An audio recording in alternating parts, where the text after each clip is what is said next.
पहले वो दरवाजे मुसाफिरों के लिए थे, लंबे सफ़र तय करने वाले मुसाफिर। हवाई अड्डे के मुहाने पर लगे दरवाजे। अब माहौल और नज़ारा दोनों अलग हैं। नज़ारों में तबाही है और माहौल में दहशत है। अब ये दरवाजे जहन्नुम के दरवाज़ों में तब्दील हो चुके हैं, जहाँ महज खौफ नज़र आता है। हवा में लटके जिंदगी को तरसते लोग तो फिर भी भागकर अपनी जान बचा ले रहे हैं। सवाल उनका है जो ये भी कर पाने में नाकामयाब हैं। सवाल उन महिलाओं का जो काबुल एयरपोर्ट की सीमा पर लगे कटीले तारों को पकड़कर मदद के लिए चीख रही हैं। तालिबान आ रहा है, हमें बचाओ कहते हुए अफगान महिलाएं अमेरिकी सेना से मदद की गुजारिश कर रही हैं। मदद के लिए चीखती महिलाएं अकेली नहीं हैं, उनके साथ बच्चे भी हैं। मदद की आस लिए महिलाएं जिंदगी के लिए एक अंतिम गुहार लगा रही हैं। आप सभी को विभव देव शुक्ला का सादर प्रणाम। आप देखना शुरू कर चुके हैं अंतर्राष्ट्रीय खबरों का पिटारा दुनिया बज़। अफगानिस्तान के हवाई अड्डे पर भय का माहौल है। दुनिया के तमाम देश अपने नागरिकों को वापस बुलाने की जद्दोजहद में लगे हुए हैं। इस दौरान वहां गोलीबारी की आवाज़ सुनाई दी, पहले अमेरिकी सेना की तरफ से, फिर ब्रिटिश सेना और अब तालिबान की तरफ से। इनमें सबसे भयावह है तालिबान की तरफ से हुई फायरिंग। अब सवाल यह है कि फायरिंग कब और क्यों हुई।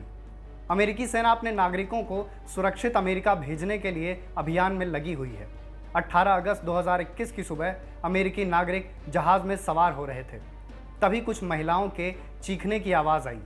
ये महिलाएं कह रही थीं, तालिबान आ रहा है, हमें उनसे बचा लो।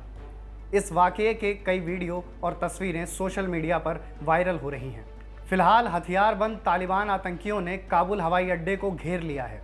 अफगानिस्तान से बाहर निकलने का एक ही रास्ता है, यहाँ की राजधानी या इसके नज़दीक स्थित चुनिंदा प्रांत। इन रास्तों से गुजरने वालों के दस्तावेज भी देखे जा रहे हैं। तालिबान आतंकी लोगों को काबुल एयरपोर्ट के दक्षिण में स्थित सिविलियन गेट की तरफ धकेल रहे थे। जितनी बार वो गेट खुलते, हज़ारों की भीड़ उसमें दाखिल होने की कोशिश करती। उतनी ही बार तालिबान आतंकी हवाई फायरिंग करके उन्हें पीछे धकेलने का प्रयास करते।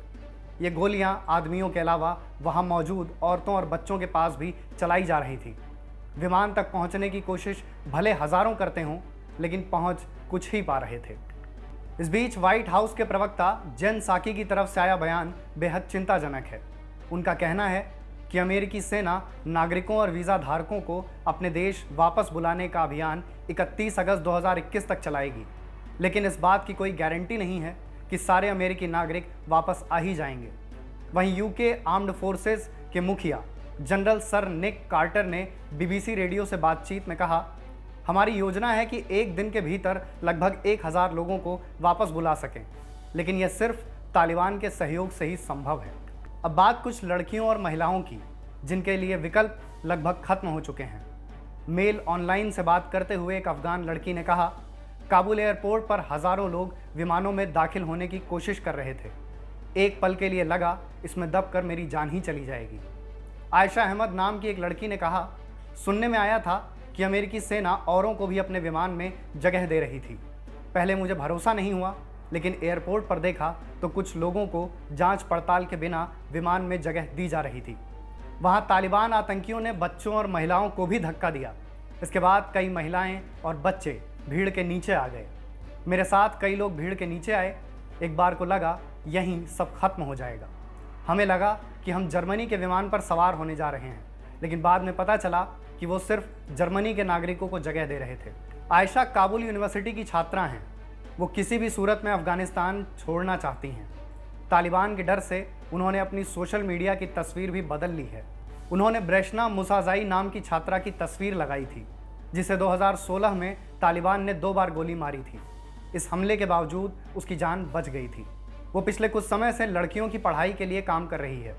अफगानिस्तान की कई महिलाएं कह चुकी हैं कि उन्हें नहीं पता उनका भविष्य क्या होगा। कुछ महिलाएं यहाँ तक कहती हैं कि शुरुआती कुछ महीने ठीक होंगे, लेकिन बाद में तालिबान पहले जैसा ही हो जाएगा।